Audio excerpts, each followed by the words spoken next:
These so-called priests who are doing this, they're not priests at this point, they're pedophiles. They're pedophiles. For those who have ears to hear, get out now.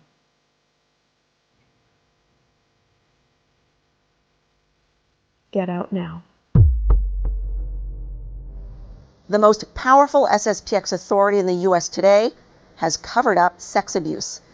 After Church Militant Spotlight in April last year revealing decades of sex abuse and cover-up in the Society of St. Pius X at the highest levels, the SSPX was shaken to its core. The group, through spokesman James Vogel, issuing multiple statements promising transparency and reform. It turns out it was all talk. Now, victims are coming forward for the first time, revealing their ordeal with one notorious SSPX abuser and the way leadership, including the current U.S. District Superior, Father John Fullerton, failed to protect victims, instead protecting the abuser and the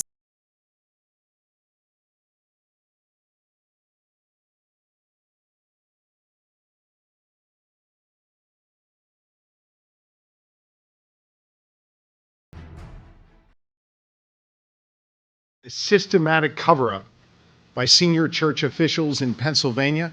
In August 2018, Pennsylvania Attorney General Josh Shapiro released his bombshell grand jury report citing 300 predator priests allegedly molesting more than 1,000 victims. Among clergy named, Father Benedict Vanderputten, once a priest of the SSPX, accused of sexual assault. While in Los Gatos, California, Vanderputten had indecent acts with a 15-year-old girl and attempted the same with another girl, age 17. Church Militant knows the identities of the victims, but has not been given permission to make them public. Another victim, however, is coming forward. I was completely devastated. It tore me up and really messed up my faith entirely.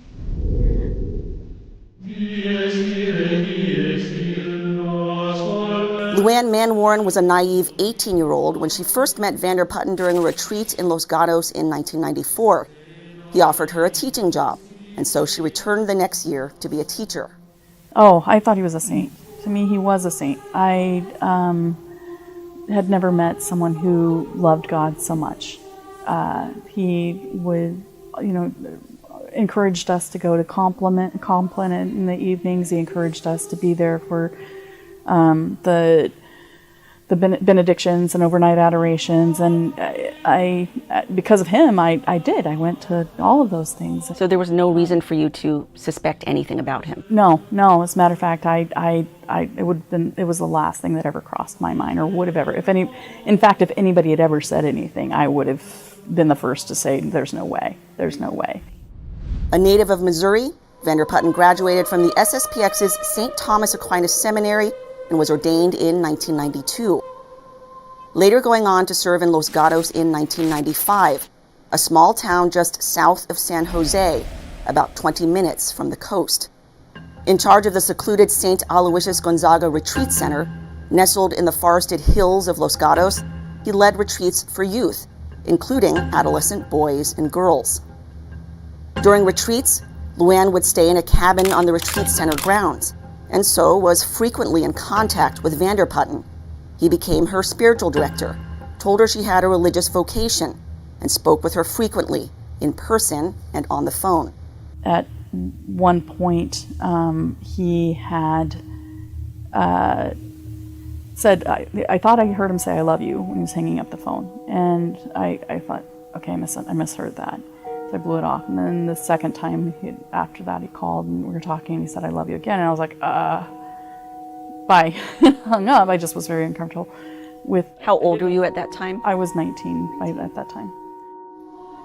Over the course of months, he'd find ways to get her alone, even using the Song of Solomon, also known as the Canticle of Canticles, an Old Testament book about a bride and groom on their wedding day, to sexualize their relationship. He goes, "Do you want me to become a saint?" And I said, "Of course I do." And he said, "Do you care about my soul and my sanctity?" And I said, "Of course I do." And he goes, "So then you have a spiritual love for me."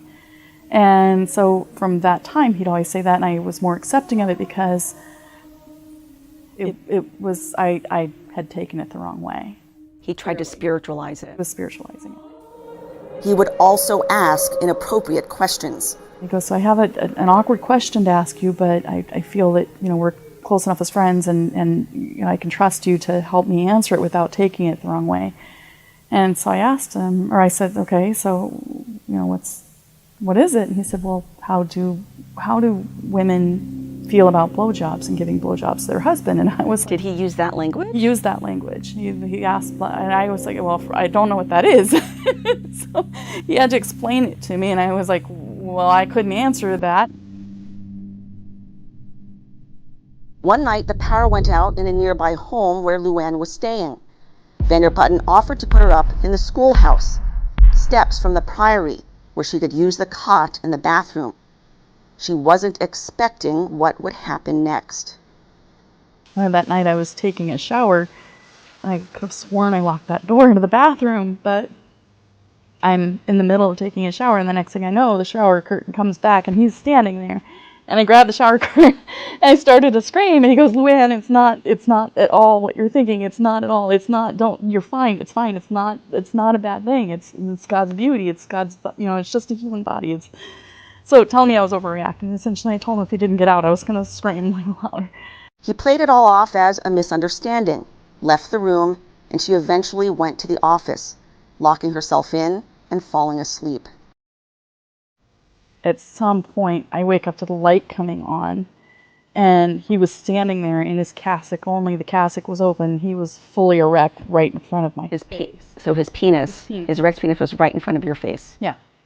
And I started screaming at that point, and he took off running up to I assume up to the prairie. So he took off out of the building, ran around. I was just completely shaken up. Didn't sleep the rest of the night. I was teaching the next day, but trying to figure out what I was going to do. And he ended up coming down towards the end of the school day and asking if he could talk to me.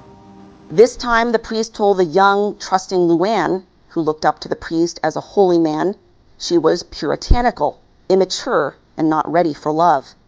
Confused, blaming herself, she continued teaching at the school until he tried to assault her again. There was one evening that I was there helping out, and I was really sick. And he told me, he's like, just go downstairs to one of the rooms that they had for the retreatants down there. And he goes, just go down there, you can just stay the night there.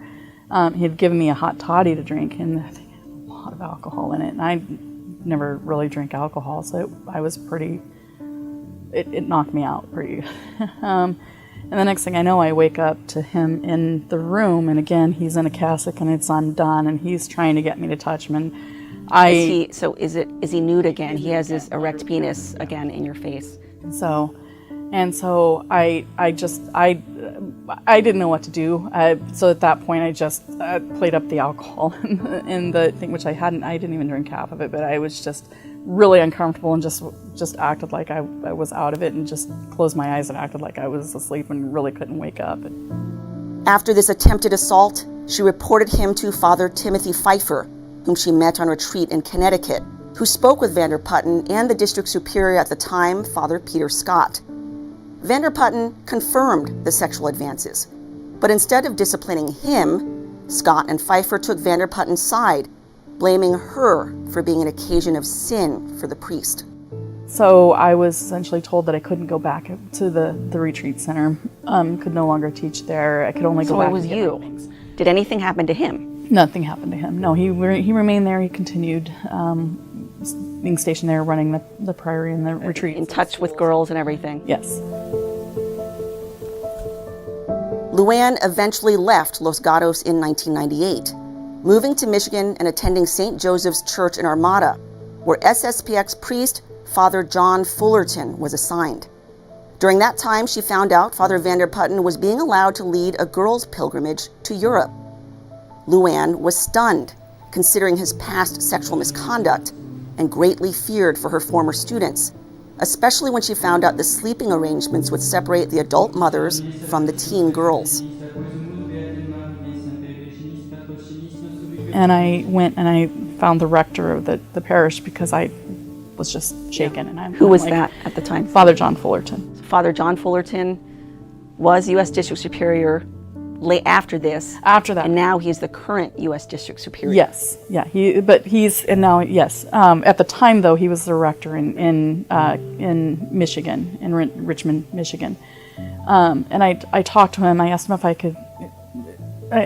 Did you tell him everything, like what happened to you? I didn't go into explicit detail. I just explained that I was involved in this situation where he took advantage of you. Just situation with VDP and that Vanderputten, and that I was concerned even then because of my students and seeing that he was doing the same kind of things with them that he had been doing with me. And he stopped what I was saying and he said, "Do you have any proof?" And I said, "No, I don't have any proof." He goes, "You have no physical proof that he did anything to those girls?" And I said, "No." He goes, "Then you can't say anything to anyone because that would be detraction," which was also what I was told before, because of it's a sin of detraction, essentially, to talk about a priest in a negative light.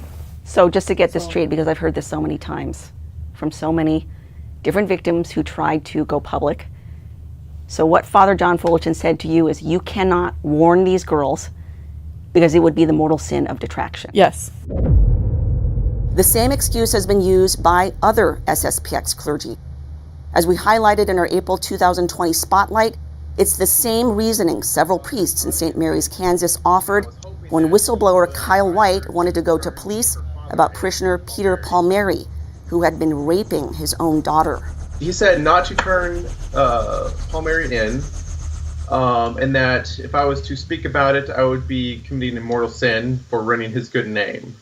Church Militant has spoken to other victims and eyewitnesses in different parts of the world who've told us precisely the same thing. When they discovered or experienced abuse, they wanted to go to authorities, but were told by SSPX clergy it would be the mortal sin of detraction. And then they went on, two of them went on to be sexually assaulted by Father Vanderputten. Yeah. After Father Fullerton told you couldn't warn them. I found out later that year, I think. No, the following year, that they had been molested and one of them was raped. And a 15-year-old, she was 15 at the time, was raped. And I was angry and upset. I was angry at myself, and I was angry and upset with them because this was the second time I tried to warn them, and it could have been prevented, and it wasn't. And so I was completely devastated. It tore me up and really messed up my faith entirely. All of it could have been prevented had the SSPX taken Luann's allegations seriously years before, and had Father Fullerton allowed her to warn others. The light of God. After these incidents, then Superior General Bishop Bernard Fallet actually gave Fullerton a promotion, sending him to Missouri and appointing him head of the entire U.S. district. I looked at the society as the answer. I mean, and that's what, we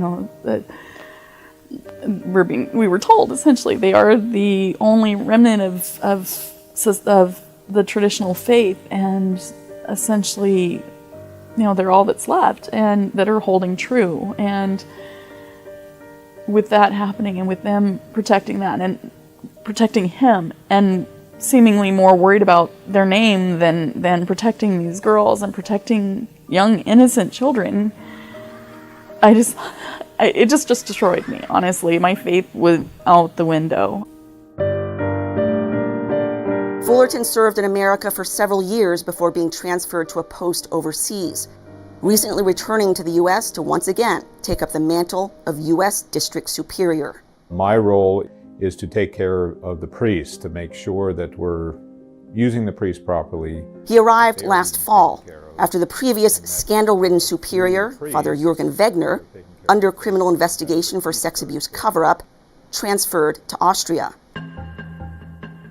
How do you feel about the fact that Father John Fullerton, the very man who told you, don't say anything because it's a mortal sin, you can't talk to these girls, then they end up getting sexually assaulted. How do you feel about the fact that he is now, once again, U.S. District Superior? Okay, that honestly frustrates me and upsets me because not only did he tell me I couldn't talk to them, but I've since talked to and been in touch with a couple of the girls that this happened, because it wasn't just those two students, there were others involved, but especially with one of the girls, one of my students, and she told me that he literally specifically told them not to go to the police, not to report it, and so Father Fullerton? Father Fullerton. Going back to 2001, Follet did not report Vanderputten's sexual assaults in California to police, but sent him away to do a brief stint of prayer and penance in Scotland before his intention to reinstate him to active ministry. Church Militant Reporting has discovered this is the deceptive bishop's typical modus operandi in dealing with abusers, like Father Philippe Peignot, a French SSPX priest who admitted to sexually abusing Vincent Lambert, the famous quadriplegic at the heart of end-of-life battles that raged in France in the mid-2000s. In fact, Lambert's condition can be laid directly at the feet of Peignot, whose abuse led Lambert to a life of alcohol and drugs, leading to the fateful crash in 2008, landed him in the hospital with a broken neck. After a year of so-called prayer and penance for his crimes in Lourdes, France, Peignot was, of course, reinstated to active ministry, in keeping with the pattern, where he went on to abuse multiple young boys and eventually left the SSPX. Then there's Father Pierre Duverger, the subject of a criminal probe by the Kansas Bureau of Investigation, after several allegations of sexual assault of young women. Turns out, it's not the first time. In 2007, Duverger was accused of rape by the family of a vulnerable young woman receiving marriage preparation by the priest. Instead of reporting him to police, Follet sent him off to Silver Spring, New Mexico, to Our Lady of Guadalupe Monastery, afterwards giving him a promotion to the position of personal secretary to the U.S. District Superior.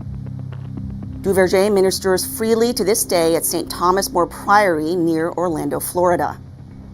And Father Frederick Abbé, banned by the SSPX's own canonical court from being around children after an accusation of pedophilia, whose ban was lifted by Bishop Follet after only 2 months, when he transferred him to live in a priory in Belgium under the same roof as a boys' dorm.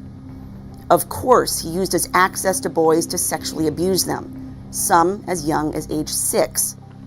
As Church Militant has covered in a previous spotlight, Abbé was eventually convicted of child sex crimes and sentenced to 5 years in prison.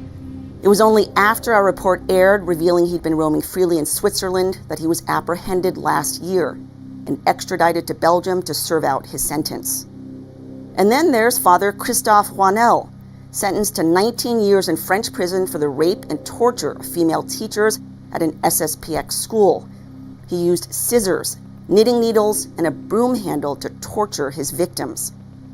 Follet had sent him away to a monastery in Bordeaux for, yes, prayer and penance, intending to reinstate this monster after only 2 years. Fortunately, law enforcement arrested him before Follet had the chance. Similarly, Vanderputten was sent away by Follet for his crimes, first going to Menzingen, Switzerland, global headquarters of the SSPX, before Follet made the decision to send him to a remote outpost in Scotland, the Orkney Islands, where he stayed at Golgotha Monastery. Follet did not even inform the local monks themselves they were sheltering an abuser. From a 2018 article from STV News titled, "Monks Who Took in Priest Unaware of Child Abuse Claims," quote, "We were contacted by someone associated with the Society of St. Pius X, asking us to receive a priest from America who needed to go on retreat, going on to call Vanderputten an unstable nuisance. Father Michael Mary, founder of the order, clarified, 'We didn't know the details of his situation.'" After several weeks there, he was eventually expelled from the SSPX, but not over the crime of sex abuse. Instead, he committed what Follet viewed as the greater crime of seeking reconciliation with Rome. From Follet's July 21, 2001 letter to Vanderputten, "The rumor was going around that you have asked Rome to relieve you from your engagement in the society. What you have already done and are doing is sufficiently serious to consider that with such an attitude, you expel yourself from the society. The district superior at the time, Father Peter Scott, briefly noted Vanderputten's defection from the SSPX in a 2001 letter, but nowhere mentioned his sexual crimes, instead warning the faithful about his dangerous ideas regarding reconciliation with Rome. I feel that it is my duty to warn you that in leaving the Society of St. Pius X, to which he had bound himself in perpetuity, he has taken it upon himself to attack the Superior General. It is our duty to pray for him, but it is also my duty to alert you as to the dangerous ideas that he is spreading around. Vanderputten afterwards went to Scranton, Pennsylvania, joining up with other renegade SSPX priests in the Society of St. John, whose leader was homosexual predator Father Carlos Urutagoiti, ordained by the SSPX, whose sexual misconduct with boys led him to be kicked out of the diocese by Bishop James Timlin. The same bishop was also considering taking in Vanderputten, sending off papers to Rome to regularize his canonical status as a diocesan priest, only to learn of his past sex abuse allegations. When confronted, Vanderputten admitted caressing the girl's breast and exposing his genitalia, but claimed there was nothing erotic about it, and instead was merely his attempt to build trust between him and the underage girl. Timlin sent him off to Southdown Institute in Ontario, Canada, a priest rehab center where he was diagnosed as having predatory behavior. The bishop finally ousted him after getting a call from a distraught mother who learned her daughter's abuser was roaming freely in his diocese. From the 2018 Pennsylvania grand jury report, Bishop James Timlin, quote, received a call from a woman in January 2002. She reported Vanderputten molested her 18-year-old daughter in December 2001. What sticks in my mind is he said, "You want to be a nun, and I'm an alter Christus, so it's okay for us to have sex." How old was your daughter at the time? She had just turned 18. He knew the law. That woman is Julie Suela. She's breaking her silence for the first time over her daughter's abuse. Mental suffering, I think, is worse than physical suffering. The Suelas, a family of 11 children, attended Vanderputten's chapel in Los Gatos in the 1990s, and like so many others, looked up to him and trusted him. He in turn ingratiated himself with the family. From what I understand, before that time, he'd spent a few years sort of grooming her. Oh, yes. Yes. Trying to achieve trust. Gifts. When he would go away on trips, he would always bring back gifts for her and to the family. Rosaries. As with any SSPX priest, they were taught to revere him, obey him, and never question him. After years as part of their family, Vanderputten abruptly disappeared in 2000. Parishioners not told the reasons were owing to his sexual crimes. After some time passed, in June 2001, he contacted the Suela family out of the blue. He asked my daughter and myself and my husband if she would like to go out to Missouri, where he lived on the family farm, and she would teach his nieces and nephews at his brother's home a mile away from where he would be staying. The family thought it over and agreed, believing it would be a good experience for their daughter. Little did they know it would turn out to be a nightmare that would change their lives forever. And she flew in, and he met her at the airport with a kiss on the mouth, flowers, and therein ensued molestation.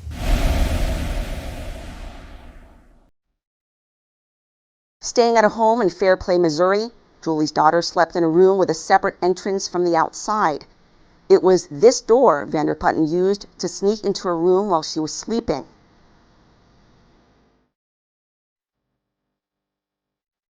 The assault didn't take place immediately, but only after 4 months of grooming.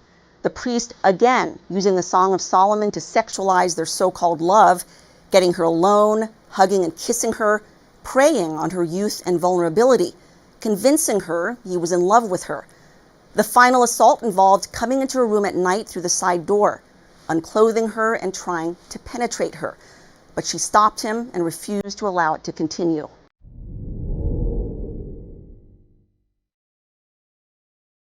Father John Peake, who was friends with Vander Putten. And he called me and he said, there's some sexual tension going on here. I don't know what's going on, but you need to take her back home. So we did. And did you find out right away, or how was your daughter's demeanor when she came back? When she came back, she was very reserved. She wasn't happy, and her health started to decline over a year and some months, so that she became more like wouldn't eat, anorexic.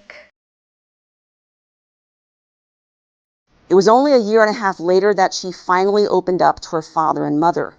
By that time, the statute of limitations to prosecute sex crimes in Missouri had already passed. Devastated, Julie turned to SSPX leadership for help.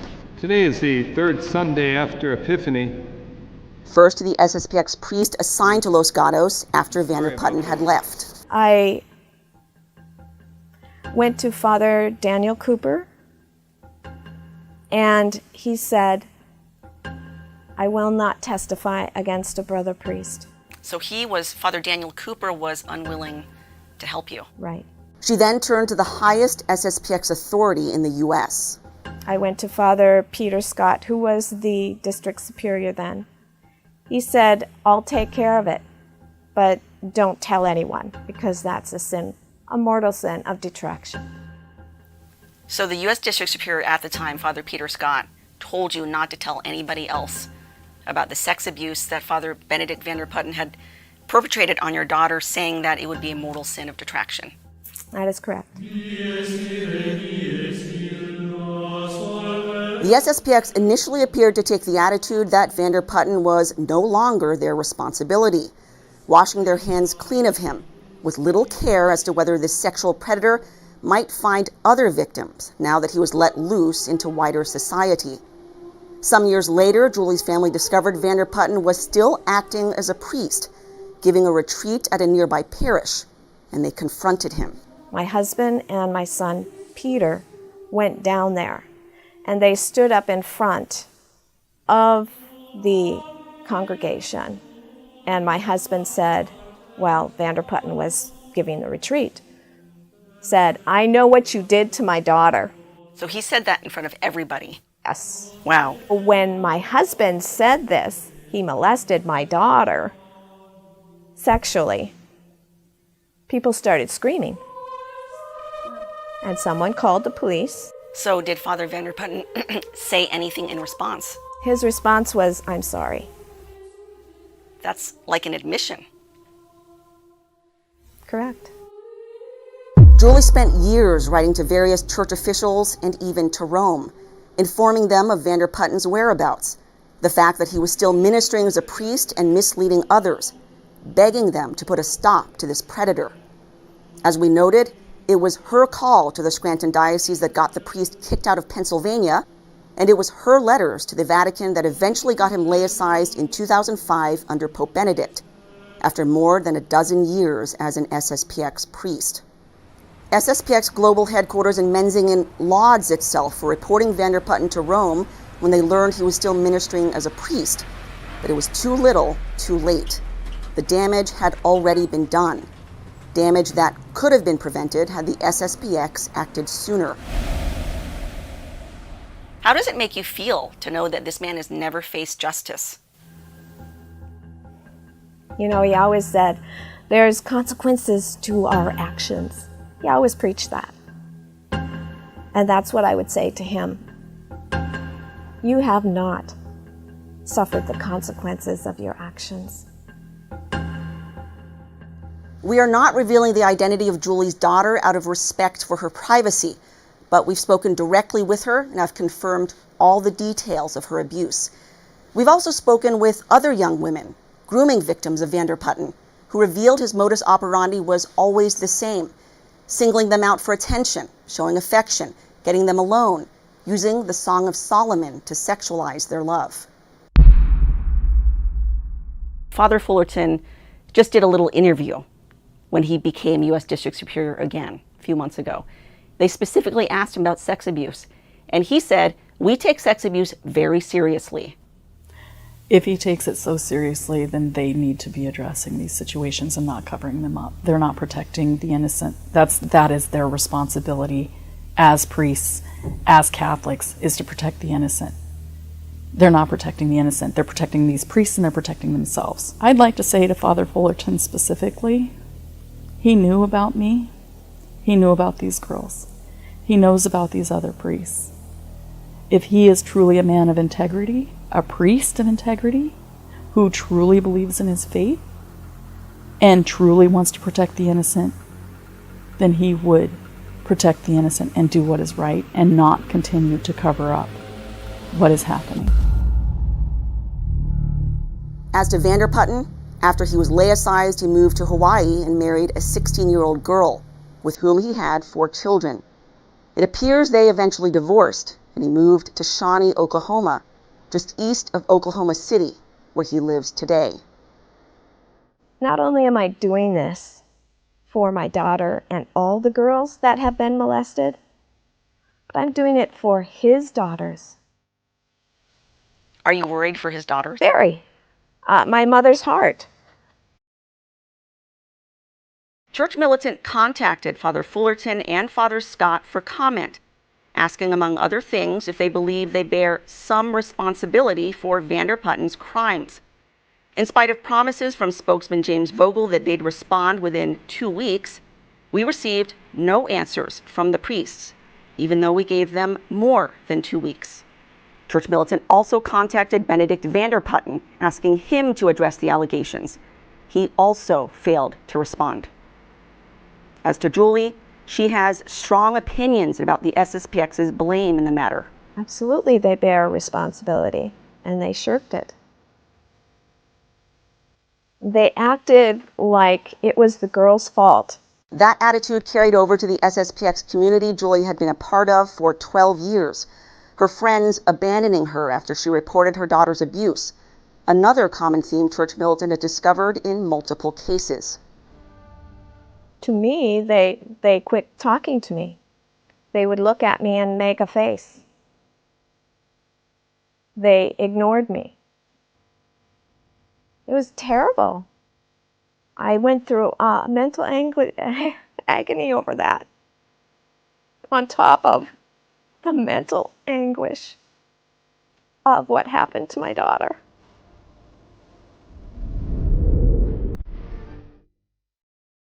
As to Julie's daughter, the effects of the betrayal linger to this day. She stopped practicing the faith, nor does she trust clergy. Oh, she does not trust a priest, ever, will never, and I don't blame her. She can't. All the way from mental anguish. Why didn't I do this? Why? Why did this develop this way? All the questions, and I suppose self-blame. And Julie's reaction to Father Fullerton back at the helm in the U.S. I feel that he washed his hands of my case long ago, and it's coming back to haunt him. He's going to have to face the music. He's not going to like it one bit. To this day, Vander Putten's name remains on the Scranton Diocesan website of credibly accused priests, as well as that of the Diocese of San Jose, California. But nowhere is he listed on the SSPX website, which is scrubbed clean of his name, with no mention of him anywhere, as if he had never existed. We've got to try to stop this. We've got to protect these, because all of these kids, these young children, are having their lives destroyed, their faith destroyed because of what's happening, and it's being protected and it's allowed to continue.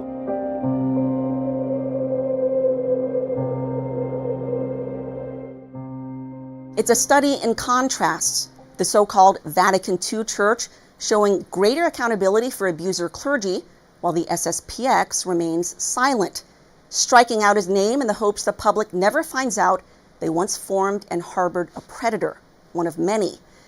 Meanwhile, Vander Putten roams freely in Oklahoma, never having faced justice for his crimes.